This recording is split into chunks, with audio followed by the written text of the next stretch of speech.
एक समय बुद्ध भगवान किसी गांव में उपदेश दे रहे थे कि हर किसी को धरती माता की तरह सहनशील तथा क्षमाशील होना चाहिए। क्रोध ऐसी आग है जिसमें क्रोध करने वाला दूसरों को जलाता ही है तथा खुद भी जलता है।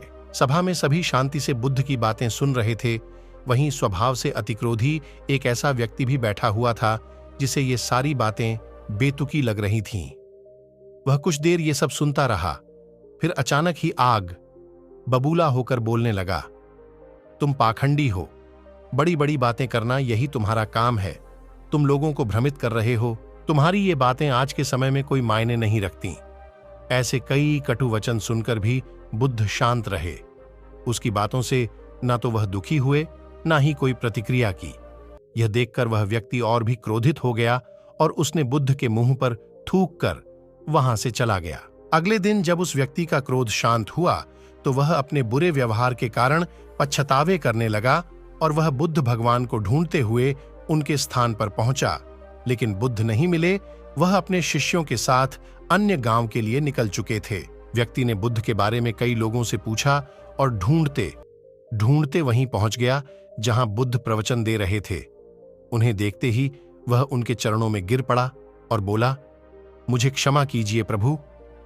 बुद्ध ने पूछा, कौन हो भाई, तुम्हें क्या हुआ है, क्यों क्षमा मांग रहे हो? उसने कहा, क्या आपने मुझे नहीं पहचाना? मैं वही हूं जिसने कल आपके साथ बहुत बुरा व्यवहार किया था। मैं अपने कृत्य पर शर्मिंदा हूं।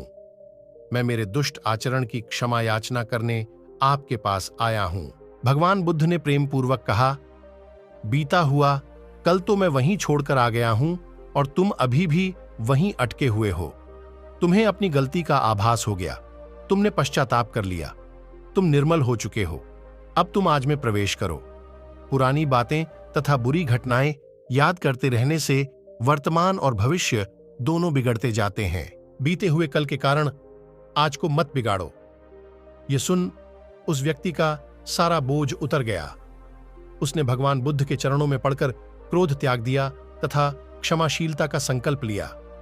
बुद्ध ने उसके सिर पर हाथ रखकर आशीर्वाद दिया। उस दिन से उसमें बहुत से परिवर्तन आ गए और उसके जीवन में सत्य, प्रेम व करुणा की धारा बहने लगी और अपने क्रोध पर नियंत्रण पा लिया। कई बार हम पिछले समय में की गई गलतियों के बारे में सोचकर बार बार दुखी होते और खुद को कोसते हैं। हमें ऐसा कभी नहीं करना चाहिए। गलती का बोध हो जाने पर हमें उसे कभी ना दोहराने का संकल्प लेना चाहिए और एक नई ऊर्जा के साथ